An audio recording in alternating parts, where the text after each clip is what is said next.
শিলচৰ কালাইন পথৰ দুৰৱস্থা পথ নে পথাৰ ধৰিবই নোৱাৰি এৰাতি বৰষুণতে বোকাময় পথছোৱা এয়া কাছাৰ জিলা শিলচৰ কালাইন পথৰ তাৰাপুৰ শিৱবাৰী অঞ্চলৰ দৃশ্য এৰাতি বৰষুণৰ ফলত পথ গুচি পথাৰ হ'ল এই গুৰুত্বপূৰ্ণ পথছোৱা ফলত জমৰ যন্ত্ৰণা ভুগিব লগা হৈছে পথচাৰীসকলে সৃষ্টি হৈছে তীব্ৰ যান-জঁটৰ এৰাতি বৰষুণৰ ফলত পথছোৱা বোকাময় হোৱাৰ ফলত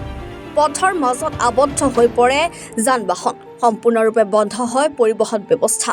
উল্লেখ্য যে দীৰ্ঘদিন ধৰি নিৰ্মাণৰ কাম চলি আছে এই পথছোৱাৰ এতিয়া এজাক বৰষুণতে এই পথছোৱাই যাতায়াতৰ ক্ষেত্ৰত ৰাইজে চকুৰে সৰিয়হৰ ফুল দেখিবলৈ ধৰিছে প্রবলেমটা কি তো এখানে আজকে সকাল থেকে বৃষ্টি দিয়া রাস্তাঘাট সব বন্ধ হয়ে গেছে কোনো যাতায়াত সুবিধা নাই অসুবিধা হওয়ার মানুষের যাতায়াতের কোনো গাড়ি অ্যাক্সিডেন্ট হইয়া গাড়ি উল্টি পাল্টি খাইয়া তো এরকম হইলে কতদিন চলবো আমরা সব খালি আটাই কোনো ইয়ে নাই মানুষ আসতে পারে না তো মহিলা মানুষ যেতে পারে না অসুস্থ মানুষরা যেতে পারে না গাড়ি উল্টিয়া পাল্টিয়া কোনো ইয়ে নাই আমাদের কোনো সুযোগ সুবিধা পাই না এখানে দেখলাম একটা গাড়ি আটকেছে এটা কিরকম আটকেছে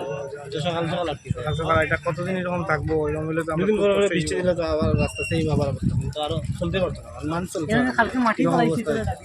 ইমার্জেন্সি কেমনে যাইব রাস্তাটা যত জলদি পারো ঠিক করে দেওয়ার ব্যবস্থা